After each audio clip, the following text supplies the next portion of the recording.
Janisa Johnson. She was all over the place in set number 2. And because of her presence and energy, nakamit ng Purest Water defenders ang set number 2, 25-10 kontra sa Lady Warriors. Yeah, some of the things that they adjusted there in the second set for the NU Purest Water defenders. Number 1, I think, blocking. Pinabalik na nila yung blocking nila, and they have a lot of attacks coming not only from Janisa Johnson but also from the other foreign import, Matthews. You're right about that. Alex Matthews coming alive as well, making sure she's activated. Of course, I'm talking about the center, na si Joymi Cagande. Yes, good ball distribution coming from the young Joy. Coach Babes Castillo, always very animated, very passionate about the game. One of the more animated vocal coaches here in the Philippines. Every coach has his or her style. Yes, and every coach also has his or her antics as well.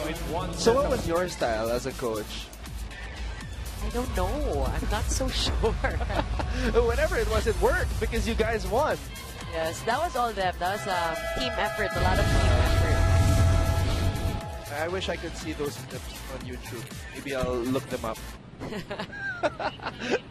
Tignan ko yung mga huddle mo. Ano ba yung mga sinasabi mo sa mga players? Oh, wag na. Kung paano ba magalit si Charo Soriano? I don't really get mad at them. They're very professional already, those players from Ateneo from before. Once again, thank you so much for joining us on SND. Anton Rojas together with Charo Soriano, and we also have Denise Dinsay as our panel at large. A good start for the Air Force Lady Warriors with a hit coming from Myla Pablo. And if you start something with Myla Pablo, usually good things follow.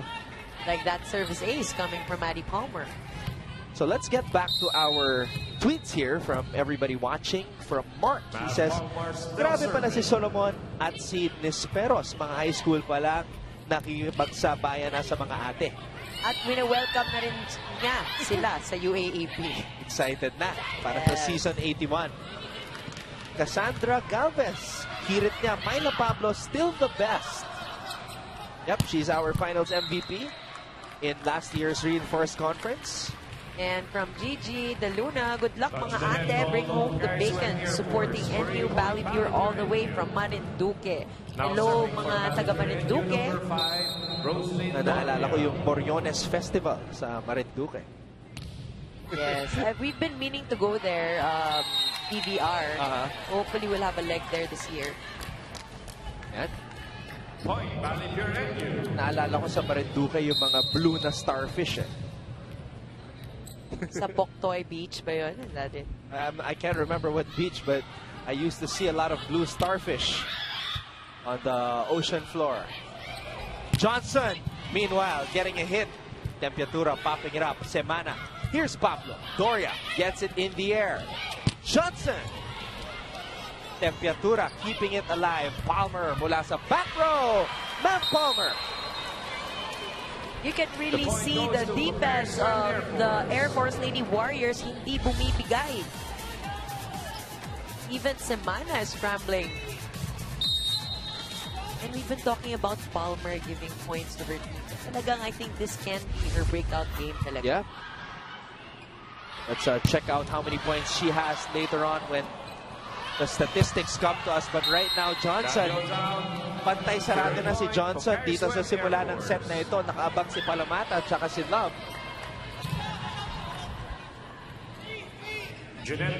Still serving for I asked Johnson earlier, Charo, about how it is playing with young players. And she says it's a learning experience.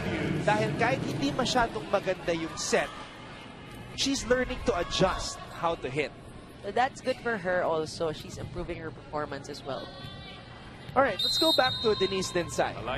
Conquer your fears, fill your mind with positive thinkings and be optimistic. Iyan ang mindset ni Jelly Temperatura each and every game. Now, sabi nga ni Jelly na kahit siya ay isa sa mga bunso sa team, she still has so much to contribute. And of course, she's willing to adjust if merong kakulangan sa team. Now, sabi niya that she was given the gift to play volleyball. And of course, as a way to give back, sinisigurado ni Jelly na ginagawa niya ang kanyang best. Laban lang daw, balik sa inyo, Anton and Sharon. Alam mo, Sharon, nakakagulat na sinabi ni Denise na isa siya sa mga bunso dahil sa Adamson. Isa sa mga ate si Jelly. You can really see on the side of the Air Force Lady Warriors. Medyo mature and mga veterans na talaga yung mga players nila dyan. So, iba't ibang klase talaga ng sitwasyon ng na-experience ng ating mga manlalaro dito sa PVL, especially when they join different club teams. A lot of diversity coming from the team of the Air Force Lady Warriors. Yeah. Semana to Pablo.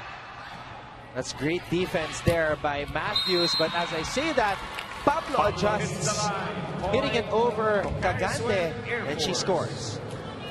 So the NU Purest Water defenders have not really been adjusting to Myla Pablo's down-the-line hits. Kanina pa niya yan ginagawa since set number 1. And it's been working for her so far. Cagante on the second touch. Blocked by Pocari-AirForce. And the Lady Warriors will head into this technical timeout with an 8-4 advantage.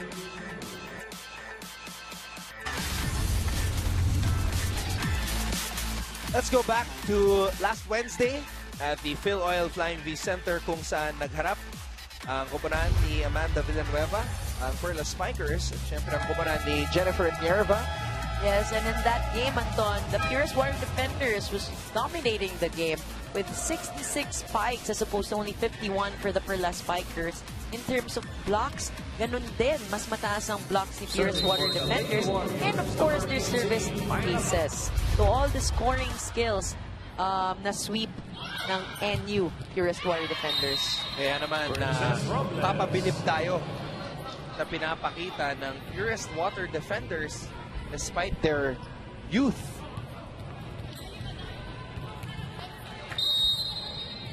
Alex Matthews. Matthews is a very calm personality. Yes, her demeanor is very collected.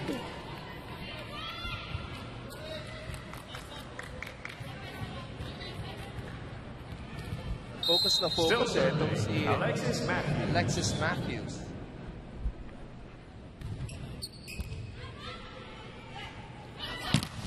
Palomata with the hit. Temperatura, Semana, Palmer.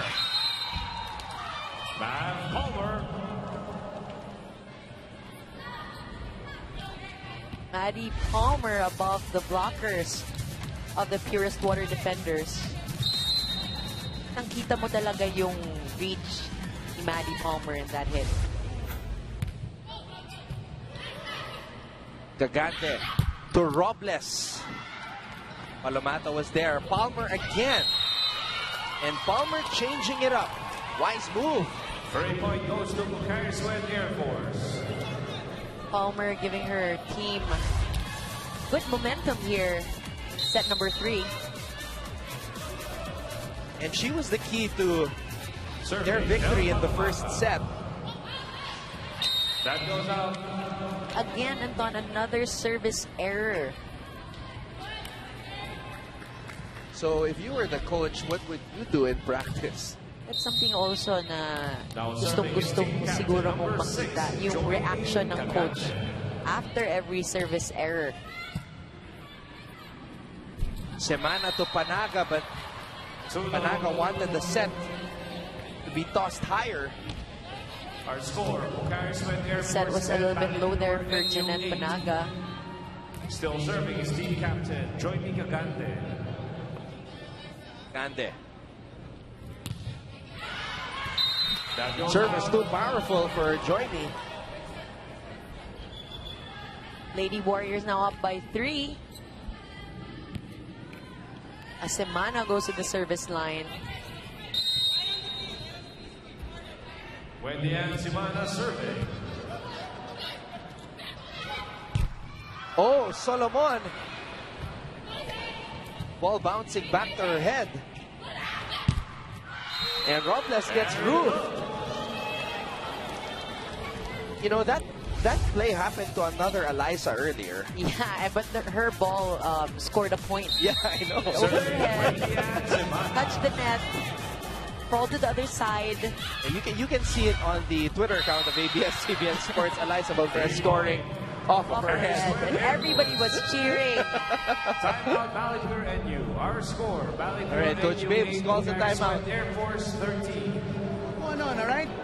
Join me. Ikaw ang kukuha nun. Ikaw ang kukuha nun. Let's try this. Let's use Eliza. But again, we have to raise our pass. Let's use Eliza. Shoot 5, even a double quick. But this time, on the first serve, let's do a 5. Let's do a 5. And then on the second, let's do a quick. So there's your plan.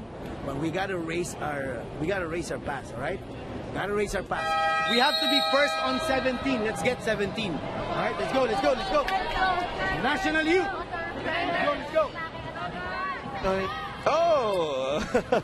Hello, Beatan. Ang pinaka-machong beach volleyball player na kilala ko, Beatan. Hi to my beach volleyball partner, Bea. Who just ate one whole Tupperware of Lomi. Nakakaingit naman. Mamaya after ng game tayo naman. Yes. Now, I was gonna say, syempre, I'm sure a lot of people are wondering kung bakit ganun yung style ni Coach Babes. Why is his personality like that? He's from LaSalle, and he has a major in philosophy, minor in psychology. Yeah, so it's very good what he did there also. There was goal setting. Number 1, he told the girls that our goal is to reach 17 first. And of course, he reminded the girls, instructed them very clearly on what to do. This is what we're going to do if it's coming from a serve. This is what we're going to do if it's coming from a counterattack. So I think that's very good in terms of his skills in instructing the young girls of the NU Purest Water Defenders. It's very specific instructions. Yes. Matt Palmer serving for Pocari-AirForce. Bomber. Just enough to get it over the net. Solomon denied. That's a block. Point goes to the Lady Warriors. The blocking of the Air Force Lady Warriors working for them. Kanina it was Ari Love on the side of the opposite, the utility side, and now it's Myla Pablo blocking Eliza Solomon. Single-handedly. Johnson trying to score off the block, but somehow the Lady Warriors keep it alive.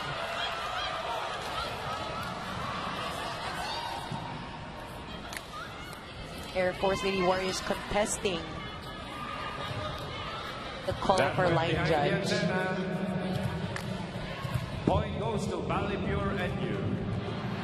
The line judge is saying it's outside the antenna, but everybody on the side of the Air Force Lady Warriors is saying no, it's not. Love changing it up in the air. What a save by Robles.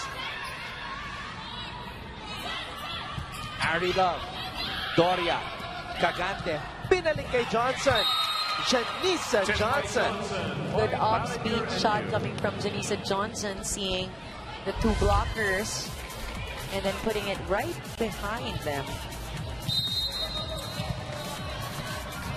Janisa Johnson, very crafty, showing us her beach volleyball skills there as Jeanette Panaga scores. Panaga gets the touch. Point Pocari-AirForce. And Lady Warriors lead the water defenders of NU 16 to 11. NU 11.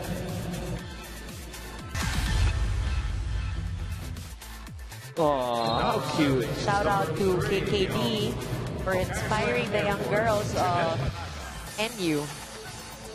You know, Micaela was the MVP in the recently concluded Season 80 Girls Tournament. So, I mean, with the way she was talking, di ba, parang ang bata-bata pero MVP na pala. Very humble young girl. And what a matchup between Love and Johnson. For Pocari-AirForce. Love going for a lot more down-the-line hits talaga. choosing Johnson over Matthews, of course, as a blocker. Pablo. And Pablo will score. Point, Lady Warriors. Pablo showing a lot of prowess in terms of her attacks. Still serving, Jeanette Panada. Right in between Solomon and Matthews. That's not easy to do. Really not. They're both very tall to begin with. Pablo. Oh, that clearly touched the antenna. Pablo hits the antenna and out of bounds. Very unfortunate because that time she only had Matthews as a blocker. Serving for Balipure NU, number 12, Eliza Solomon. 16-year-old Eliza Solomon on your screens right now.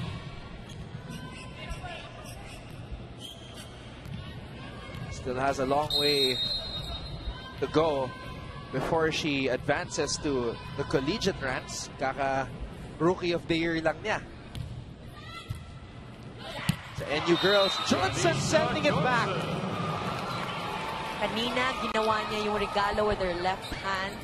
Ngayon naman, pinakita niya with her right hand. Such a high leaper, very, very dominant on the net. Janisa Johnson.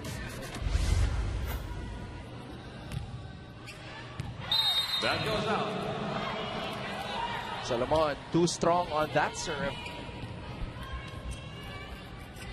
And it's a 6-point advantage for Air Force Lady Warriors with Ari Love serving. It's been a back and forth battle, no, Charo? In terms of sets, yes. Yeah. I mean, this was how they played in the first set also. Ari Love being very dominant, Manny Palmer very vocal, and of course Myla Pablo giving a lot of down-the-line hits. Tapos nawala siya nung second set, and then naibalik nila ngayong third set. So it's very interesting also yung mangyayari sa next set. I'm waiting for that moment na talagang makikipagsabayan na mga players dito. Johnson, too much juice on that hit. A couple of errors for the purest water defenders. Timeout, Balipure NU, our score. And Coach Babes calls another timeout. Eliza. Same play. Same play. Eliza is in back row, but she can go for a back row, right? Oh, step up. Again, we'll make her move on the 2 and the 3. Alexis make a 3. I'll be quick. On this case, I can start with an E-long right away and have her go for a gold, right? Gold. And she goes for a 2 or a 3. Yeah, shuffle it around. Don't stick to the old ways. You have to be quick on adjusting. Hey, let's go. National U. Let's see what sort of adjustment Coach Babe's team will make in this set. They're down by 8 points. And he's been really rallying the girls in terms of their morale. And very good instructions talaga coming from Coach Babes. Now with 8 attack points. And he really challenges the girls to think on the court.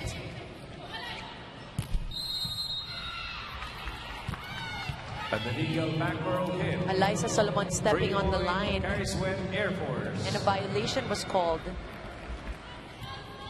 Siyam na ang lamang ng Lady Warriors dito. Service ace. Area love. Outside. Yeah, talagang malinaw, umapak siya sa linya. Eliza Solomon. Serving, Janisa Johnson. Janisa Johnson back at the service line. Pablo receives that one. Semana will give it back to Pablo, who gets roofed. Huge block by Alexis Matthews. Pablo hitting it straight to the hands of Matthews, forgetting that the other blocker is smaller. And Johnson with an ace. Ngayon naman si Coach Jasper ang napatimeout. Our score, Pocari-AirForce 22, Balipure NU 16. Ari, Mari, your target, okay? I hope you can do it, okay? Give your confidence, okay? Go. Hey. Keep moving, okay? Hey, go. Strong finish, okay? Let's go! Pocari-AirForce!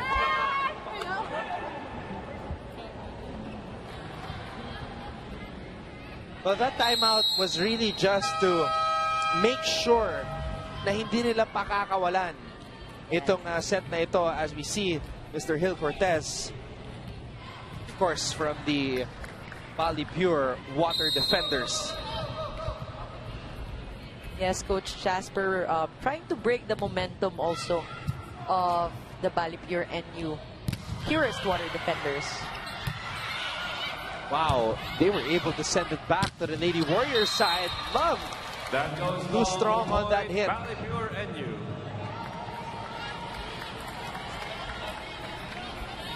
And Janisa Johnson still on the service line.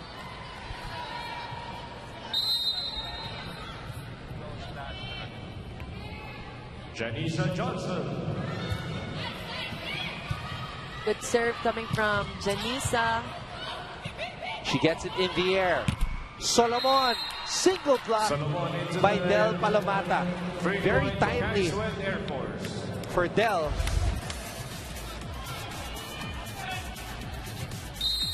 Palomata is also around 6'1". Yeah. At hindi na nahabol ng purest water defenders ang bola. That's an ace for Myla Pablo.